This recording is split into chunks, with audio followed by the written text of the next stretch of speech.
Welcome back wears. مجھے پوری امید تھی کہ آپ بھی بے صبری سے انتظار کر رہے ہوں گے کہ ہم بات جو کرنے والے ہیں وہ ایک بہت انٹرسٹنگ ٹاپک ہے کہ آخر نواز شریف صاحب، نون لیگ کے نواز شریف صاحب پاکستان کی عوام سے کیا چاہتے ہیں. دیکھیں نواز شریف صاحب کے بہت سے پیروکار شاید یہ پروگرام دیکھ رہے ہوں، بہت سے ایسے لوگ جو ان کو پازیٹیو رسپانس دیتے ہیں وہ بھی یہ پروگرام دیکھ رہے ہوں گے، مگر نیوٹرل بیسس پہ بیٹھ کر ہم کسی پارٹی کا ساتھ نہیں دے رہے. ہم نیوٹرل بیسس پہ بیٹھ کر یہ بات کر رہے ہیں کہ آخر نواز شریف صاحب اس طرح کے بیان بازی کر کے کیا چاہتے ہیں. آپ کیا کہیں گے طارق خان صاحب؟ انہوں نے جو ابھی بجلی کے بارے میں یہ بات کہی ہے، بجلی تو اپنی جگہ پہ مسئلہ ہے، یہ آج کا نہیں ہے. اگر آپ مجھے اجازت دیں گی تو میں اس کے بیک گراؤنڈ میں جا کے آپ کو بتاؤں گا کہ ہوا کیا تھا. یہ نواز شریف ہی صاحب کا شروع کیا ہوا مسئلہ ہے. کیسے ہے میں ثابت کرتا ہوں. جو آپ نے ایک بات کہی کہ ڈیموکریسی کی توڑنے کی، آدمی کو لانے کی، تو آج سے زیادہ دن پہلے کی بات تھی. جس رات کو ایم کیو ایم نے گورنمنٹ میں شمولیت اختیار کی، اسی دن صبح کو ستار صاحب کہہ رہے تھے کہ ڈاکٹر ستار کی جی ڈیموکریسی سے لوگوں کا اعتماد اٹھ گیا ہے. اس سے پہلے ایک ہائپ کریٹ کیا گیا تھا انرجی کا.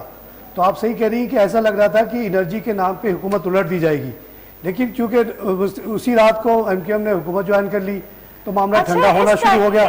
آپ یہ دیکھیں کہ اس ڈسکشن میں اتنا ٹائم بھی نہیں لگا. ہاں رات کو آپ کہہ رہے ہیں، رات کو آپ کہہ رہے ہیں کہ حکومت غیر مستحکم ہے. رات کو آپ نے کہا کہ حکومت غیر مستحکم ہے اور صبح آتے ہی یہ کہہ رہے ہیں کہ ہم حکومت میں شامل ہو گئے. اتنی ڈپلومیسی. اور پھر نون لیگ جو ہے وہ لوڈ شیڈنگ کو ہے وہ حکومت سے ایسوسیٹ کرتی ہے، ڈینگی وائرس کو حکومت سے ایسوسیٹ کرتی ہے. جہاں کوئی ٹاپک نہیں ملتا وہاں آپ کو حکومت مل جاتی ہے. اچھا آپ جیسے میں نے کہا کہ اگر مجھے ٹائم ملے تو میں یہ بتانا چاہوں گا کہ یہ جو آج آپ ہم نے پاور مجھے تھوڑا سا کرائسس اس کے بارے میں آف دی ریکارڈ بھی آپ نے جو تھوڑا بہت مجھے بتایا تھا کہ بے نظیر صاحبہ کے زمانے میں جب energy policy exactly energy policy basically energy policy کیا تھی، کوئی آ کے پاکستان میں کوئی آپ کو پوچھ ہی نہیں رہا تھا. آپ اشتہار انٹرنیشنل دیتے تھے، ہم بینکرز کے پاس آتے تھے باہر، جی طارق صاحب کسی کمپنی سے کہیں کہ ہمارے یہاں کے بجلی بنا لے، کوئی آنے کے لیے تیار نہیں تھا. پاکستان کو کوئی پوچھتا نہیں تھا اس زمانے میں. تو بے نظیر نے کچھ کافی لبرل اور کچھ کنسیشنری پالیسی اختیار کی جسٹ ٹو اٹریکٹ کمپنیز. نتیجے کوئی نہیں آیا، پھر بھی کوئی نہیں آیا. کوئی بھی ویسٹرن کمپنی نہیں آئی، امریکن کمپنی نہیں آئی، یورپین کمپنی نہیں آئی. کون آیا؟ زینل نام کی ایک گروپ ہے سعودی عربیہ میں. ان کو شاید رحم آیا، خیال آیا کہ بیچارے اتنا کہہ رہے ہیں چلو کچھ کرتے ہیں. انہوں نے آ کے ہپکو نام کا ایک پروجیکٹ شروع کیا جو کہ کراچی کے قریب ہے. 1200 میگا واٹ کا بہت بڑا پلانٹ لگایا پرائیویٹلی. اور اس کو جب انہوں نے لگانے یہ بے نظیر کے دور میں ایگریمنٹ ہو گیا، سب کچھ ہو گیا، چلے گئے. اس کے بعد اس پہ کام جیسے ہی شروع ہوا بے نظیر کی حکومت ہٹ گئی، نواز شریف صاحب آ گئے. یہ پروجیکٹ ابھی چل ہی رہا تھا کہ اتنا زیادہ ہیو اینڈ کرائی شروع کیا پوری گورنمنٹ نے مل کے نواز شریف کے کہ جی یہ زرداری نے کھا لیا کمیشن، تو بے نظیر نے یہ کر دیا وہ کر دیا. بنگلہ دیش میں تو اس ریٹ پہ لگا، یہاں تو اتنے زیادہ ریٹ دے دیا. انہوں نے وہ لگنے نہیں دیا، ہنگامہ کر دیا. میں اس زمانے میں اسی کمپنی کا بینکر تھا. 4-5 سال جو ہے نا وہ پروجیکٹ ڈیلے ہو گیا. ہمارے ری پیمنٹ کا ٹائم آ گیا، پتہ چلا جی ابھی تو کام ہی شروع نہیں ہوا. جب کام شروع ہوگا تب تو اس سے پیدا ہوگا تو جا کے قرضے کی واپسی شروع ہوگی. اتنی نیگیٹو امیج گیا پاکستان کا. تو ابھی یہ کیا کر رہے ہیں؟ ابھی بھی تو یہ یہی کر رہے ہیں کہ خدا نہ خواستہ ان کے لیے کہ خدا نہ خواستہ کہ کہیں واقعی لوڈ شیڈنگ ختم نہ ہو جائے، خدا نہ خواستہ کہ کہیں واقعی ملک میں خوشحالی نہ آ جائے. اگر یہ سب کچھ ہوگا تو ان کو کون ووٹ دے گا؟ یہ میثاق جمہوریت کی بات کرتے ہیں. میں کہتا ہوں کہ for God's sake میری ساری سیاستدانوں سے یہ ایک اہم اور ایک بہت معذبانہ گزارش ہے کہ خدا کے لیے آپ عوام کے جو بینیفٹس مل رہے ہیں نا، قومی انٹرسٹ کے خلاف نہ جائیں. ایگزیکٹلی جو قومی اپنے سیاست چمکانے کے لیے اگر کوئی قومی فلائی انٹرسٹ کے اوورز خلاف بن رہے ہیں تو ان کو بننے دیں بجائے اس کے کہ آپ ان کو روک دیں. اگر کوئی بلڈنگز بن رہی ہیں جو کہ ہماری اگر کوئی فیکٹریز لگ رہی ہے جس سے یہ تھوڑا سا یہ جو بے روزگاری کا ہے سلسلہ یہ ختم ہو رہا ہے، اس کو ہونے دیں. یہ آپ کی اپنی عوام کے لیے، آپ کی عوام خوشحال ہوگی تو آپ خوشحال ہوں گے. اگر آپ کے عوام کے لیے تعلیمی ادارے بن رہے ہیں تو سمجھے آپ کی عوام ایک پڑھی لکھی عوام بنے گی جو کہ آگے جا کے اور ملکوں کے سامنے شانہ بشانہ فیس ٹو فیس ہو کے ترقی کرے گی. زیادہ دیکھیے آپ کی اندرونی سیاست اپنی جگہ پہ، اس پہ کسی نے کک بیک لیا تھا یا نہیں لیا تھا، یہ سب آپ کے آپس کی ملک کے اندر کی بات ہے. باہر کا جو ایک انویسٹر ہے، میں ایز اے بینکر میں نہیں سمجھتا کہ زینل کو جو ڈیل دیا گیا تھا اس زمانے میں اس میں کوئی خرابی تھی یا کوئی اس میں کک بیک تھا. بالکل نارمل ڈیل تھا based on the cost consideration. مثالیں دی گئی بنگلہ دیش کی، یہ نہیں بتایا گیا کہ وہاں انہوں نے گیس گارنٹیڈ لوور پرائز پہ دی تھی تو جب گارنٹیڈ گیس سستا ملے گا تو ظاہر ہے بجلی بھی سستا پڑے گا. آپ لے آتے ہیں جو بنگلہ دیش کو جو لوگ دے رہے ہیں ان لوگوں کو آپ لے آتے ہیں ان دا کنٹری, ان لوگوں سے آپ معاہدہ کر نہیں, لیتے آپ کے پاس تو ہیں. گیس نہیں تھا, ان کے پاس تو بہت گیس تھا. آپ کا جو تیل بننا تھا حقوں کے اوپر وہ تو فیول سے بننا تھا, ڈیزل سے بننا تھا, تو ظاہر ہے وہ مہنگا پڑا. پہلے جو بھی ہو, ایک ملک جب کسی کمپنی تھرڈ کمپنی کے ساتھ ایگریمنٹ کرتا ہے اس کو پاسداری کرنی پڑتی ہے. اگر آپ اس کی پاسداری نہیں کریں گے تو پھر آئندہ آپ کی کریڈیبلٹی اتنی خراب ہو جائے گی کہ آئندہ آپ سے کوئی ڈیل نہیں کرے گا. اور یہی ہوا, یہ بات ہو رہی ہے 95-96 والا کی. اس کے بعد سے لے کے آپ کب تک, یہ 2005 میں ایک کمپنی بہت مشکل سے یہ مشرف صاحب کسی طرح سمجھا کر لے کر آئے, اس کا نام تھا شنوا.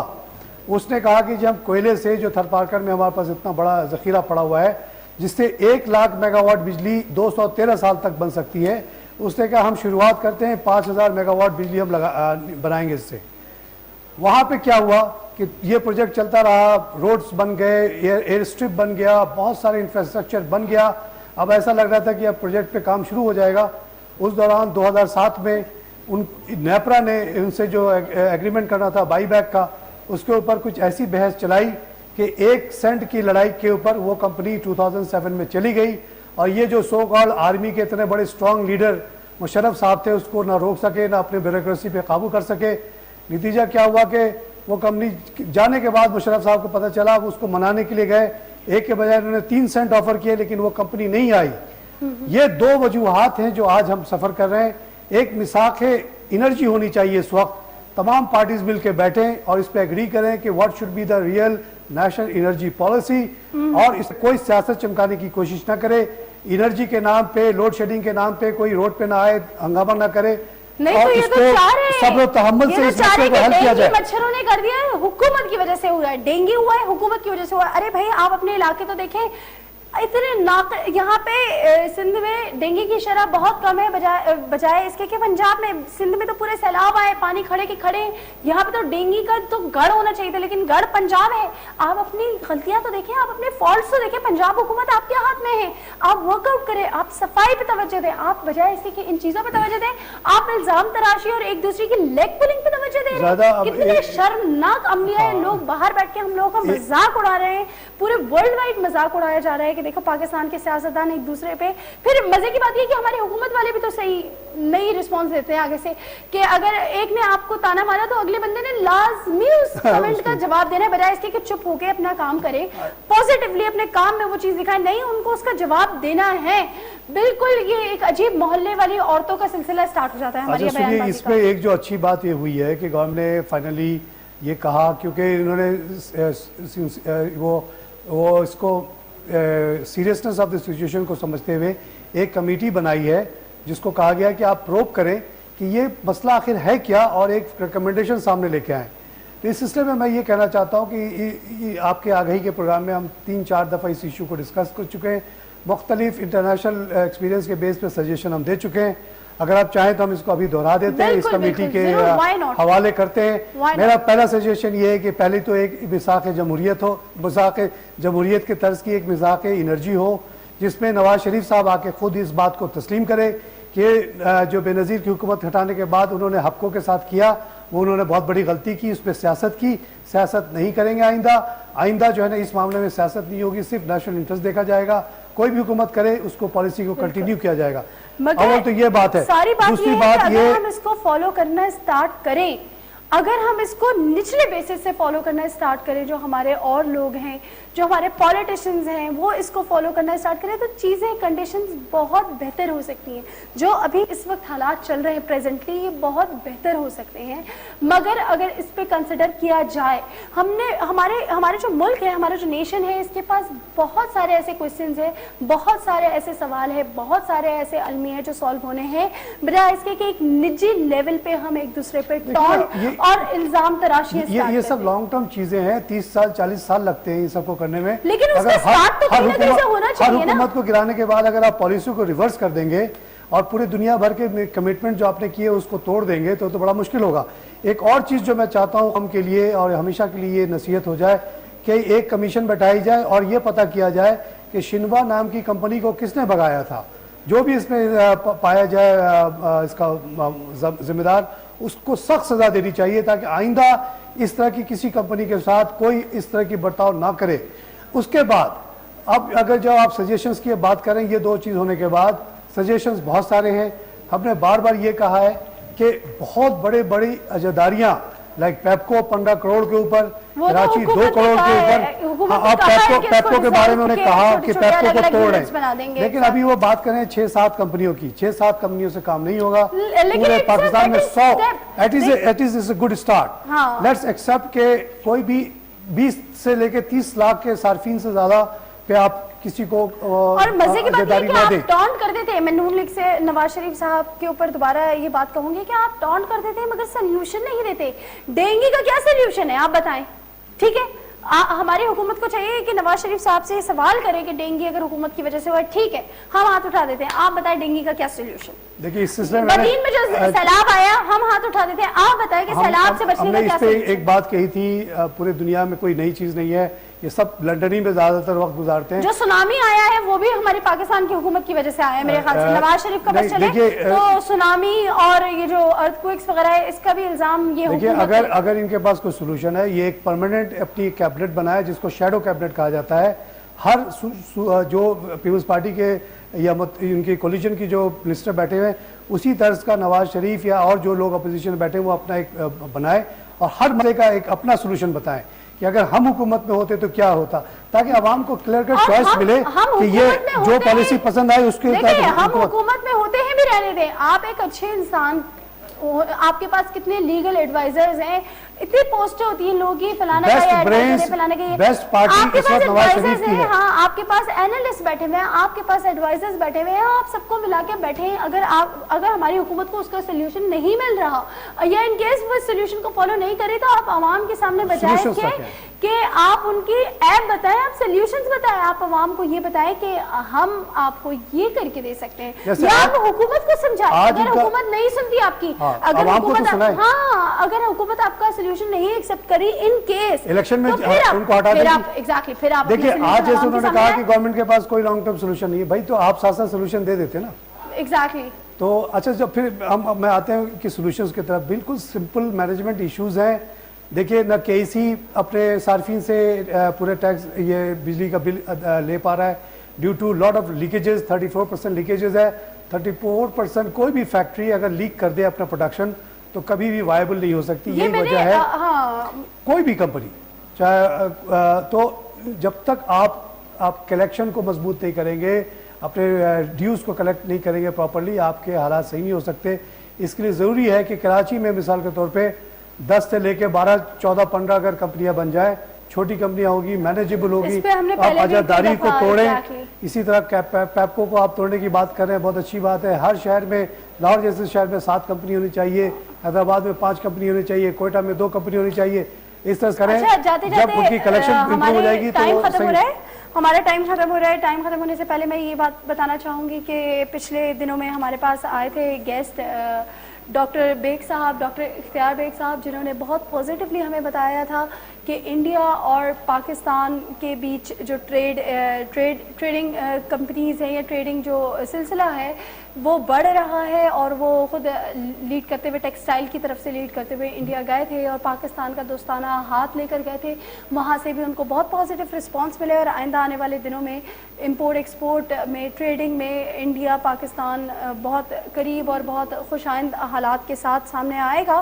اور پاکستان نے ایک اور فیصلہ کیا ہے کہ انڈیا کو فیوریٹ نیشن دینے کا اعزاز کیا ہے, لیکن اس پہ بھی ابھی سے مخالفت سٹارٹ ہو گئی. جو بھی میں پھر یہ کہوں گی کہ ہماری عام عوام بہت معصوم ہے. اس عام عوام کو یہ نہیں پتا کہ انڈیا ہمارا دشمن نہیں ہے, لوگ اس کو ہمارا دشمن بنا رہے ہیں. اگر آپ اپنے پڑوسیوں سے ہی دشمنیاں مول لے لیں تو پھر آپ کیسے کامیاب ہوں گے؟ آپ اپنے مذہب ہی کو نہیں فالو کریں. ہمارے مذہب میں ہی ہمارے پڑوسیوں سے اچھا ریلیشن, اسٹرانگ ریلیشن رکھنے کی تاکید کی ہے. اگر آپ اسی کو فالو نہیں کریں اور آپ کچھ سیاستدان اور کچھ مفاد پسند لوگوں کی باتوں میں آ کر اس احتجاج میں ساتھ دیں, انڈیا کو ہمارا دشمن ڈکلیئر کر دیں, تو میرے خیال سے ہمارا آگے بڑھنا بہت مشکل ہے. سر آپ اس بارے میں کچھ 1-2 لائنز پلیز کہہ دیں کیونکہ وقت ہمارا ختم ہو رہا ہے. یہ جو ابھی گورنمنٹ نے بڑی ہمت سے کام لیا ہے اور ساتھ ساتھ ویزا کو ریلیکس کرنے کی ایگریمنٹ ہو گیا کل, جس میں ملٹیپل ویزا ملا کرے گا بزنس مینس کو Okay. اور وہ آئیں گے جائیں گے اور کوئی 3 جگہ وزٹ کرنے کی وہ نہیں پابندی ختم نہیں ہو ہوگا. جائے Overall یہ مرزا صاحب نے ہمیں اپنے مرزا program صاحب میں نے یہ exactly بہت مرزا اچھے صاحب سے کی جو بتایا تھا. کمیٹی گئی تھی اس نے بہت سارے چیزیں کی ہیں بالکل. جس میں یورپ کے لیے ہمارے سپورٹ انہوں نے انڈیا نے دیا جس کی وجہ سے یورپ ہمیں بہت بڑا کنسیشن دے رہا ہے ایکسپورٹ کے سلسلے میں اور ہم نے موسٹ فیورڈ نیشن کا دینے کی کوشش ٹاپک کیا. کو مزید لے کے چلیں گے اور میرے خیال سے ہم مرزا اختیار بیگ صاحب کو دوبارہ انوائٹ کریں گے آنے والے کچھ ایپیسوڈز میں, کیونکہ یہ جو ٹاپک ہے میرے خیال سے کہ ان کو یہاں سامنے بٹھا کر اگر ڈسکس کیا جائے یا اس سے ریلیٹڈ ہم اپنے ویئرس کے لیے پرسنالٹیز مدعو کریں گے یہاں اپنے اسٹوڈیو میں. اس وقت پروگرام کا وقت ختم ہو رہا ہے. ای میل آئی ڈی نوٹ کر لیجیے zahida@indus.tv. I repeat it, zahida@indus.tv. ہمیں آپ کی تجویز اور رائے کا انتظار رہے گا. اگر کوئی ایسی باتیں ہیں جو آپ ہم سے شیئر کرنا چاہیں تو پلیز ہمیں فوراً سینڈ کیجیے. اسی کے ساتھ میں آپ لوگوں سے اور میرے کو ہوسٹ طارق خان صاحب آپ سے اجازت چاہیں گے. اللہ حافظ.